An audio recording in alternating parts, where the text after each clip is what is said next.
Hello friends, welcome to Indian study पर आपका स्वागत है। दोस्तों, आज की इस वीडियो में मैं आप लोगों के लिए यूपी पुलिस कांस्टेबल और यूपी रेडियो ऑपरेटर के लिए हिंदी का बेहतरीन टेस्ट लेकर के आया हूं, जो कि आपके आने वाले एग्जाम्स के लिए बहुत ही ज़्यादा इंपॉर्टेंट है। वीडियो अगर आपको अच्छी लगे तो प्लीज़ दोस्तों वीडियो को लाइक और शेयर जरूर कर दीजिएगा। कई लोग पूछ रहे हैं कि UP triple S C PET का प्रैक्टिस सेट कब से स्टार्ट हो जाएगा। बस आज या कल से आपका UP triple S C PET का भी प्रैक्टिस सेट 2023 के लिए आपको मिलना स्टार्ट हो जाएगा, क्योंकि मात्र 3 महीने का समय मिलेगा आपको UP triple S C PET की तैयारी बेहतर करने के लिए। ठीक है, तो पहले क्वेश्चंस की तरफ बढ़ते हैं कि भारतीय काव्य शास्त्रियों में सर्वप्रथम किसने महाकाव्य की विशेषताओं का वर्णन किया। तो किसने किया? तो ये भामा ने किया था सर, दूसरा ऑप्शन करेक्ट। और यार दोस्तों, अगर आपको वीडियो अच्छी लगे तो अभी केवल 100 लाइक का टारगेट मैं आपको रखता हूं, तो प्लीज दोस्तों कम से कम 100 लाइक तक वीडियो को जरूर पहुंचाएं। काव्य शास्त्र का प्रथम आचार्य किसे माना जाता है? तो किसे माना जाता है? भरत मुनि को सर। पहला ही ऑप्शन यहाँ पर आपका बिल्कुल करेक्ट। स्पर्श वर्ण कौन से होते हैं? जल्दी से बताओ, क्वेश्चन नंबर 41। स्पर्श वर्ण होते कौन से हैं? तो जो पांचों वर्गों में आने वाले जो वर्ण होते हैं ना, उसको हम स्पर्श वर्ग कहते हैं। यानी कि का वर्ग, चा वर्ग, टा वर्ग, ता वर्ग और पा वर्ग, ये 5 वर्ग होते हैं और हर वर्ग में 5 व्यंजन होते हैं। तो पचम 25, इनको हम वर्गीय व्यंजन या स्पर्श व्यंजन दोनों ही कहते हैं। समझ रहे? तो यहाँ पर आपका कौन सा? चौथा ऑप्शन करेक्ट।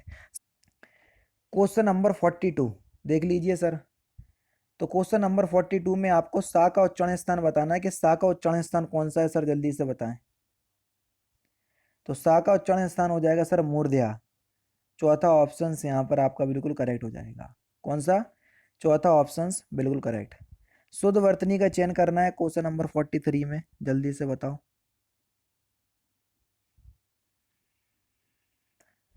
प्राकथन शुद्ध वर्तनी है सर। पहला ही ऑप्शन यहाँ पर आपका बिल्कुल करेक्ट हो जाएगा। अस्पृश्यता की शुद्ध वर्तनी बतानी है आपको। दूसरा ऑप्शन बिल्कुल करेक्ट हो जाएगा। नी, परी, उन उपसर्ग से संबंधित शब्द, यानी कि किन शब्दों में नी, परी और उन उपसर्ग जो है वो लगा हुआ है।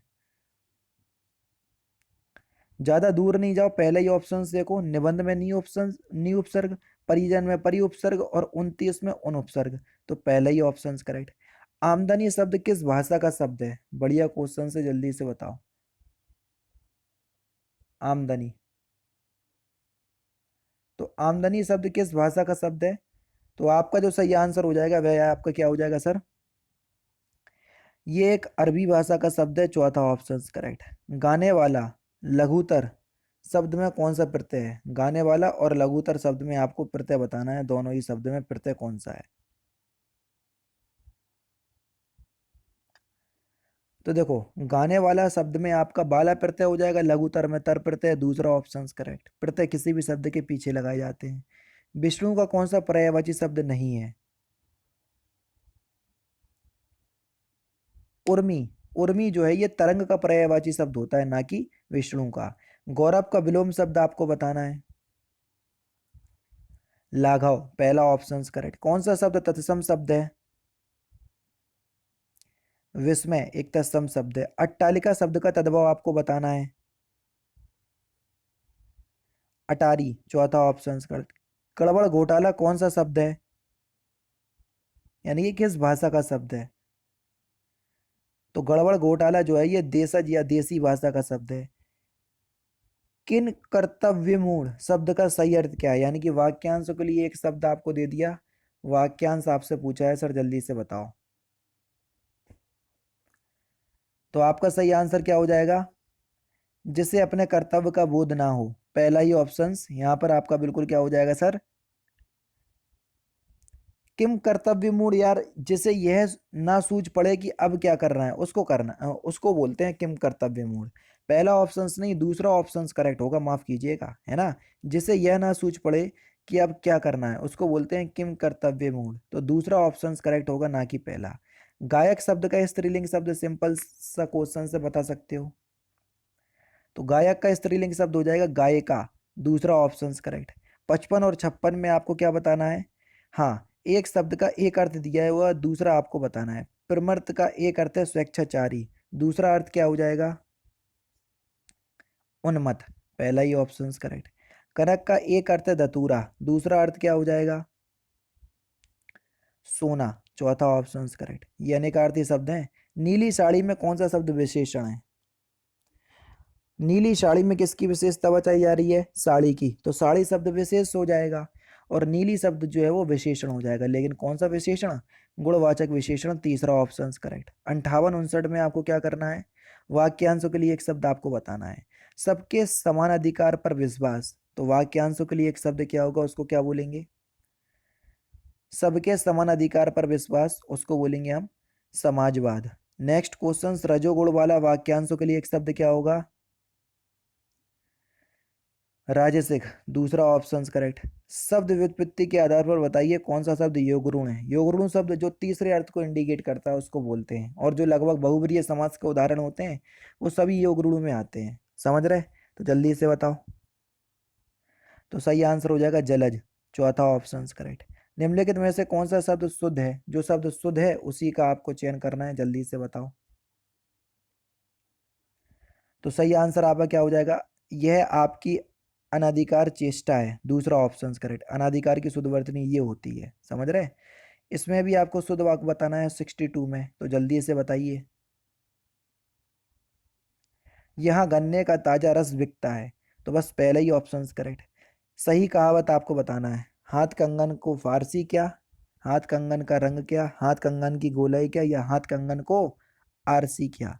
तो सही आंसर हो जाएगा हाथ कंगन को आरसी क्या, चौथा ऑप्शन करेक्ट। इनमें से आपको बताना है कौन सा मुहावरा है? आंख चिपकना, आंख फट जाना, आंखें चार होना, या आंख ना होना? तो सही आंसर हो जाएगा आंखें चार होना, ये एक मुहावरा है, तीसरा ऑप्शन करेक्ट। इसमें आपको अलंकार बताना है। गर्व करऊं रघुनंदन, जिन मन महा, देखऊं आपन मूर्ति सिए के छां, में आपको बताना है कौन सा अलंकार है। यहाँ पर प्रतीप अलंकार होगा। प्रतीप का मतलब होता है उल्टा, ठीक है। मुनि पद कमल बंदी दो भ्राता, चले लोक लोचन सुखदाता, बालक ब्रंद देखी अति शोभा, चले संग लोचन मनु लोभा, में आपको बताना है कौन सा छंद है 66 में। तो छंद जब भी आए तो मात्राएं गिन लो भैया। देखो एक एक एक एक एक एक एक। अब देखो बंदी में अनुस्वर लगा तो दो मात्राएं होंगी उसमें, इसमें छोटी एक ही मात्रा। अव की मात्रा है तो दो मात्रा एक मात्रा। भ्राता में देखो बड़े आगा डंडा लगा तो दो मात्रा और दो मात्राएं। गिनो, दो दो चार, चार तीन सात, सात दो नौ और एक 10, ठीक है। दो दो चार, चार तीन सात, सात दो नौ, 10, 10 दो 12, दो 14, दो 16 और एक 17। 17 मात्रा कहाँ से आ गई? नीचे में गिनो, एक दो, दो एक, दो एक एक, एक एक, दो दो, गिनो, दो तीन, तीन दो पाँच और एक 6, दो 8, दो 10, दो 12, दो 14, दो 16। देखो 16 मात्राएं। ऊपर भी आपकी 16 ही मात्रा होंगी। कहीं ना कहीं जो है वो आपको यहाँ पर गलत है। या तो बंदी में जो आपका लिखा हुआ है ये अनुस्वर नहीं है, क्योंकि यहाँ पर हो सकता है कि मिसप्रिंट हो, ठीक है। तो बदी लिखा हुआ है, तो आपकी इसमें भी 16 मात्राएं हो जाएंगी। तो जब 16 मात्राओं वाला छंद कौन सा होता है? चौपाई छंद। इसलिए मैंने आपको दूसरे चरण में भी गिन के बता दी ताकि आप लोगों को भ्रम ना हो, ठीक है। 67 में आपको बताना है, मानव अपने ज्ञान से जैसे सोचता विचारता है उसी के अनुसार कर्म करता है। तो इसके किस पार्ट में गलती है ये आपको बताना है।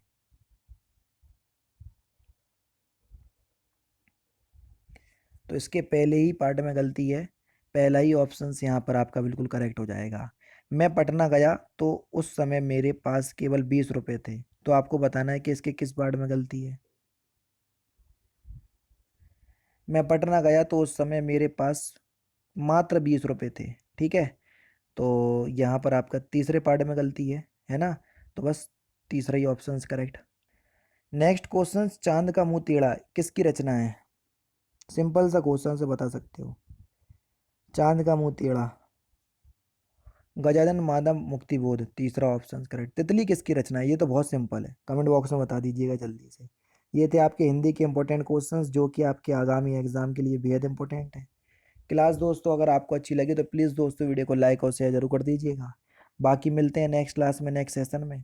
जय हिंद और जय भारत।